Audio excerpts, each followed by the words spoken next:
सर्व मंगल मांगल्ये शिवे सर्वाद साधिके शरण्ये त्र्यंबके गौरी नारायण नमस्तुते. सर्वांना श्री स्वामी समर्थ. तर बघा, स्वामींची गुरुपौर्णिमा येते आणि बऱ्याच ताईंना दादांना स्वामींची मूर्ती हवी आहे. तर स्वामींची मूर्ती आपल्याकडे बघा, पितळेमध्ये सुद्धा 2.5 इंचाची छोटीशी आहे, चांदीमध्ये सुद्धा आहे, रेझिन मध्ये सुद्धा आहे आणि मार्बल मध्ये सुद्धा आहे. तुम्हाला ज्या धातूमध्ये हवी आहे ती तुम्ही घेऊ शकता. आणि धातूपेक्षा आपली श्रद्धा, सेवा, भक्ती खूप महत्वाची असते. अगदी दगडाला जरी आपण पाणी घातलं तर त्याच्यामध्ये आपल्याला देवपण बघायला मिळतं. हे आपण सर्वजण बघतच आहोत.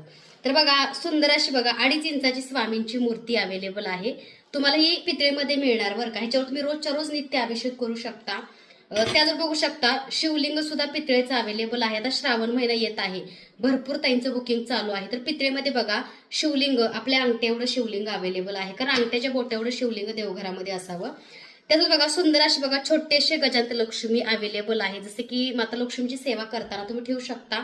त्यात बघू शकता कुबेर भगवान, धनाचा देवता, धनाचे राजा म्हणजेच कुबेर भगवान आहेत.